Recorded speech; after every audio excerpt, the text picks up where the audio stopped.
ನಮಸ್ಕಾರ ಸ್ನೇಹಿತರೆ, secrets of Kannada ಚಾನಲ್ಗೆ ಸ್ವಾಗತ ಸುಸ್ವಾಗತ. ಇಂದು ನಾವು ವಿಶ್ವದ ಅತ್ಯಂತ ನಿಗೂಢ ಮತ್ತು ಬಂಧಿತ ದೇಶಗಳಲ್ಲಿ ಒಂದಾದ ಉತ್ತರ ಕೊರಿಯಾದ ಬಗ್ಗೆ ತಿಳಿದುಕೊಳ್ಳೋಣ. ಇದು ಅಧಿಕೃತವಾಗಿ democratic people's republic of Korea ಎಂದು ಕರೆಯಲ್ಪಡುವ ಈ ದೇಶವು ಪೂರ್ವ ಏಷ್ಯಾದ ಕೊರಿಯನ್ ಪರ್ಯಾಯ ದ್ವೀಪದ ಉತ್ತರ ಭಾಗದಲ್ಲಿದೆ. ಸುಮಾರು 26.6 ಮಿಲಿಯನ್ ಜನಸಂಖ್ಯೆ ಹೊಂದಿರುವ ಈ ದೇಶದ ರಾಜಧಾನಿ ಪೋಂಗ್ಯಾಂಗ್. ಇಂದು ನಾವು ಈ ದೇಶದ 10 ಅದ್ಭುತ ಸಂಗತಿಗಳನ್ನು ತಿಳಿದುಕೊಳ್ಳೋಣ. ಇವು ಆ ದೇಶದವರೇ ಜಗತ್ತಿಗೆ ತಿಳಿಸಿದವು ಆಗಿದ್ದಾವೆ. ಫ್ಯಾಕ್ಟ್ ನಂಬರ್ 1, ತೆರಿಗೆ ಇಲ್ಲದ ದೇಶ. 1974ರಲ್ಲಿ ತೆರಿಗೆಯನ್ನು ರದ್ದುಗೊಳಿಸಿದ ವಿಶ್ವದ ಅಪರೂಪದ ದೇಶಗಳಲ್ಲಿ ಉತ್ತರ ಕೊರಿಯಾವು ಸಹ ಒಂದಾಗಿದೆ. ಹೌದು, ಇಲ್ಲಿನ ನಾಗರಿಕರು ಯಾವುದೇ ರೀತಿಯಾದಂಥ ಆದಾಯ ತೆರಿಗೆ, ಮಾರಾಟ ತೆರಿಗೆ ಮತ್ತು ಇತರ ಯಾವುದೇ ಸರ್ಕಾರಿ ತೆರಿಗೆಗಳನ್ನು ಪಾವತಿಸುವುದಿಲ್ಲ. ಆದಾಗ್ಯೂ ಇತ್ತೀಚೆಗೆ ಪೋಂಗ್ಯಾಂಗ್ನ ಸರ್ಕಾರವು ಆದಾಯ ತೆರಿಗೆಯನ್ನು ಮರುಪರಿಚಯಿಸುವ ಯೋಜನೆಯ ಬಗ್ಗೆ ವದಂತಿಗಳಿವೆ. ಈ ಅದ್ಭುತ ಸಂಗತಿಯು ಉತ್ತರ ಕೊರಿಯಾವನ್ನು ಜಾಗತಿಕವಾಗಿ ವಿಶಿಷ್ಟವಾಗಿಸುತ್ತದೆ.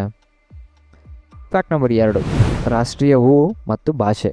ಉತ್ತರ ಕೊರಿಯಾದ ರಾಷ್ಟ್ರೀಯ ಹೂವು ಮ್ಯಾಗ್ನೋಲಿಯಾ. ಇದನ್ನು ಅನೇಕ ಜನರು ಸಕುರಾ ಎಂದು ತಪ್ಪಾಗಿ ಭಾವಿಸುತ್ತಾರೆ. ಸಕುರಾ ಅಂದರೆ ಜಪಾನೀಸ್ ಚೆರಿ ಹೂವಾಗಿದೆ, ಆದರೆ ಇದು ಸರಿಯಲ್ಲ.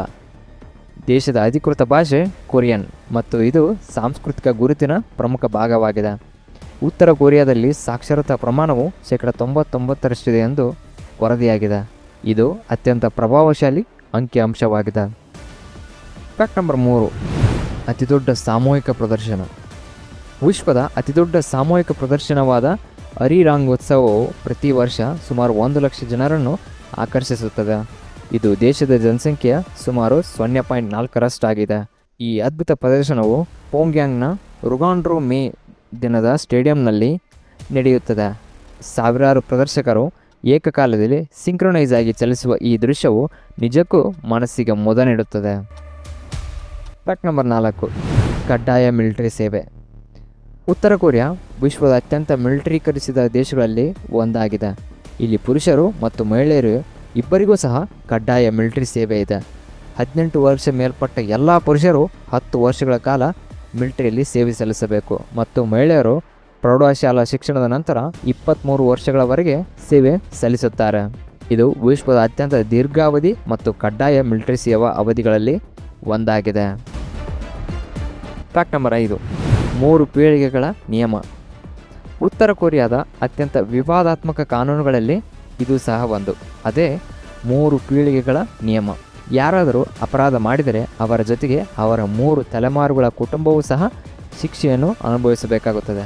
ಇದರ ಅರ್ಥ ಅಪರಾಧಿಯ ತಾತ, ಅಜ್ಜಿ, ತಂದೆ, ತಾಯಿ, ಮಕ್ಕಳು ಮತ್ತು ಮೊಮ್ಮಕ್ಕಳು ಸಹ ಇಲ್ಲಿ ಜೈಲು ಅಥವಾ ಕಾನ್ಸಂಟ್ರೇಷನ್ ಕ್ಯಾಂಪ್ಗಳಲ್ಲಿ ಕಳುಹಿಸಲ್ಪಡುತ್ತಾರೆ. ಈ ಭಯಾನಕ ನಿಯಮವು ಮಾನವ ಹಕ್ಕುಗಳ ಉಲ್ಲಂಘನೆಯಾಗಿ ಖಂಡಿಸಲ್ಪಟ್ಟಿದೆ. ಫ್ಯಾಕ್ಟ್ ನಂಬರ್ 6, ಕಾನ್ಸಂಟ್ರೇಷನ್ ಕ್ಯಾಂಪ್ಗಳು. ಇದು ಒಂದು ಅತ್ಯಂತ ದುಃಖಕರ ಸಂಗತಿ. ಉತ್ತರ ಕೊರಿಯಾದಲ್ಲಿ 16 ಕಾನ್ಸಂಟ್ರೇಷನ್ ಕ್ಯಾಂಪ್ಗಳಿವೆ ಎಂದು ಅಂದಾಜು ಮಾಡಲಾಗಿದೆ. ಅಲ್ಲಿ ಸುಮಾರು 1,50,000ದಿಂದ 2 ಲಕ್ಷ ಜನ ಬದುಕಿದ್ದಾರೆ ಮತ್ತು ಕೆಲಸ ಸಹ ಮಾಡುತ್ತಿದ್ದಾರೆ.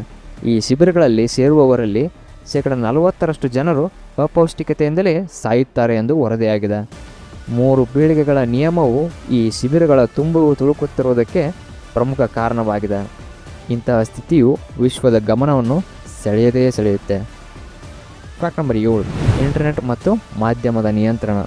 ಉತ್ತರ ಕೊರಿಯಾದಲ್ಲಿ ಇಂಟರ್ನೆಟ್ ಮತ್ತು ಮಾಧ್ಯಮವು ಕಟ್ಟುನಿಟ್ಟಾದ ಸರ್ಕಾರಿ ನಿಯಂತ್ರಣದಲ್ಲಿವೆ. ಇಲ್ಲಿ ಕೇವಲ ವಿಶೇಷ ಅಧಿಕಾರಿಗಳು ಮತ್ತು ಅಧಿಕೃತ ವ್ಯಕ್ತಿಗಳು ಮಾತ್ರ ಇಂಟರ್ನೆಟ್ಟನ್ನು ಬಳಸಬಹುದಾಗಿದೆ. ದೇಶದೊಳಗೆ ಕೇವಲ 3 ದೂರದರ್ಶನ ಚಾನೆಲ್ಗಳು ಮಾತ್ರ ಇವೆ. ಪ್ರತಿಯೊಂದು ಮನೆಯಲ್ಲೂ ಸರ್ಕಾರಿ ನಿಯಂತ್ರಿತ ರೇಡಿಯೋ ಇರುತ್ತದೆ. ಇದನ್ನು ಆಫ್ ಮಾಡಲು ಸಹ ನಾಗರಿಕರಿಗೆ ಅನುಮತಿ ಇರುವುದಿಲ್ಲ. ವಿದೇಶಿ ಸೋಷಿಯಲ್ ಮೀಡಿಯಾ ಮತ್ತು ವೆಬ್ಸೈಟ್ಗಳು ಸಂಪೂರ್ಣವಾಗಿ ನಿರ್ಬಂಧಿಸಲ್ಪಟ್ಟಿವೆ. ಫ್ಯಾಕ್ಟ್ ನಂಬರ್ 8, ಹೇರ್ ಸ್ಟೈಲ್ ಮತ್ತು ಉಡುಗೆಗಳ ನಿಯಮಗಳು. ಉತ್ತರ ಕೊರಿಯಾದಲ್ಲಿ ನಮ್ಮ ಕೂದಲಿನ ಶೈಲಿಯನ್ನು ನಾವೇ ಆಯ್ಕೆ ಮಾಡಲು ಸಾಧ್ಯವಿಲ್ಲ. ಸರ್ಕಾರವು ಪುರುಷರಿಗೆ ಕೇವಲ 10 ಮತ್ತು ಮಹಿಳೆಯರಿಗೆ 28 ಹೇರ್ ಸ್ಟೈಲ್ಗಳನ್ನು ಮಾತ್ರ ಅನುಮತಿಸಿದೆ. ಇದೇ ರೀತಿ ಜೀನ್ಸ್ ಧರಿಸುವುದು ಸಹ ಇಲ್ಲಿ ನಿಷೇಧಿಸಲಾಗಿದೆ. ಇದಲ್ಲದೆ ಜನರು ತಮ್ಮ ಮನೆಗಳ ಬಣ್ಣವನ್ನು ಸಹ ತಾವೇ ಇಚ್ಛೆಯಿಂದ ಆಯ್ಕೆ ಮಾಡಲು ಸಾಧ್ಯವಿಲ್ಲ. ಎಲ್ಲ ಕಟ್ಟಡಗಳು ಸರ್ಕಾರದ ಆದೇಶದಂತೆ ಬೂದು ಬಣ್ಣದಲ್ಲಿರಬೇಕು ಮತ್ತು ನಾಯಕರ ಭಾವಚಿತ್ರಗಳನ್ನು ಆ ಮನೆಯಲ್ಲಿ ಹೊಂದಿರಲೇಬೇಕು. ಫ್ಯಾಕ್ಟ್ ನಂಬರ್ 9, ಪ್ರಚಾರ ಗ್ರಾಮ ಕಿಂಜಾಂಗ್ ಡಾಂಗ್. ಉತ್ತರ ಕೊರಿಯಾದ ಗಡಿಯ ಬಳಿ ಇರುವ ಕಿಂಜಾಂಗ್ ಡಾಂಗ್ ಎಂಬ ಒಂದು ಗ್ರಾಮವಿದೆ. ಇದನ್ನು 1950ರ ದಶಕದಲ್ಲಿ ಪ್ರಚಾರದ ಉದ್ದೇಶಕ್ಕಾಗಿ ನಿರ್ಮಿಸಲಾಯಿತು. ಆದರೆ ವಾಸ್ತವದಲ್ಲಿ ಈ ಗ್ರಾಮವು ಈಗ ಜನವಸತಿ ಇಲ್ಲದಂತಾಗಿದೆ. ಇಲ್ಲಿರುವ 160 ಮೀಟರ್ ಎತ್ತರದ ಧ್ವಜಸ್ತಂಭವು 2010ರವರೆಗೆ ವಿಶ್ವದ ಅತ್ಯಂತ ಎತ್ತರದ ಧ್ವಜಸ್ತಂಭವಾಗಿತ್ತು. ಇದು ದಕ್ಷಿಣ ಕೊರಿಯಾದ ಕಡೆಗಿನ ಪ್ರಚಾರದ ಒಂದು ಭಾಗವಾಗಿತ್ತು. ಫ್ಯಾಕ್ಟ್ ನಂಬರ್ 10, ನಾಯಕರ ಹೆಸರಿನ ನಿಷೇಧ ಮತ್ತು ನೆಕ್ರೋಕ್ರಸಿ. ಉತ್ತರ ಕೊರಿಯಾದಲ್ಲಿ ಪೋಷಕರು ತಮ್ಮ ಮಕ್ಕಳಿಗೆ ನಾಯಕರ ಹೆಸರು ಇಡುವುದು ಇಲ್ಲಿ ನಿಷೇಧಿಸಲಾಗಿದೆ. ಹೆಚ್ಚು ಆಶ್ಚರ್ಯಕರವೆಂದರೆ ಉತ್ತರ ಕೊರಿಯಾವನ್ನು ನೆಕ್ರೋಕ್ರಸಿ ಅಂದರೆ ಸತ್ತವರ ಆಡಳಿತ ಎಂದು ಕರೆಯಲಾಗುತ್ತದೆ. ಏಕೆಂದರೆ ಇಲ್ಲಿ ಮೃತರಾದ ಅಧಿಕಾರದ ಅಡಿಯಲ್ಲಿ ಕಾರ್ಯನಿರ್ವಹಿಸುತ್ತಿದೆ. ಕಿಮ್ ಇಲ್ ಸುಂಗ್ ಮತ್ತು ಕಿಮ್ ಜಾಂಗ್ ಇಲ್ ಇವರು ಮೃತರಾದರೂ ಇವರನ್ನು ಇನ್ನೂ ಅಧಿಕೃತವಾಗಿ ಶಾಶ್ವತ ರಾಷ್ಟ್ರಾಧ್ಯಕ್ಷ ಮತ್ತು ಶಾಶ್ವತ ಪ್ರಧಾನ ಕಾರ್ಯದರ್ಶಿ ಎಂದು ಪರಿಗಣಿಸಲಾಗುತ್ತದೆ. ನೋಡಿದ್ರಲ್ಲ ಸ್ನೇಹಿತರೆ, ಇವುಗಳಾಗಿದ್ದವು ನಾರ್ತ್ ಕೊರಿಯಾದ 10 ಅದ್ಭುತಗಳು. ಇವು ಅವರೇ ಜಗತ್ತಿಗೆ ತಿಳಿಯಪಡಿಸಿದವಾಗಿವೆ. ನಾರ್ತ್ ಕೊರಿಯಾ ತೆರಿಗೆ ಮುಕ್ತ ಆರ್ಥಿಕತೆಯಿಂದ ಹಿಡಿದು ಕಠಿಣ ಮಾನವ ಹಕ್ಕುಗಳ ಉಲ್ಲಂಘನೆವರೆಗೆ ಈ ನಿಗೂಢ ದೇಶವು ವಿಶ್ವದ ಅತ್ಯಂತ ವಿಶಿಷ್ಟ ಮತ್ತು ಜಟಿಲ ರಾಜಕೀಯ ವ್ಯವಸ್ಥೆಗಳಲ್ಲಿ ಒಂದನ್ನು ಹೊಂದಿದೆ.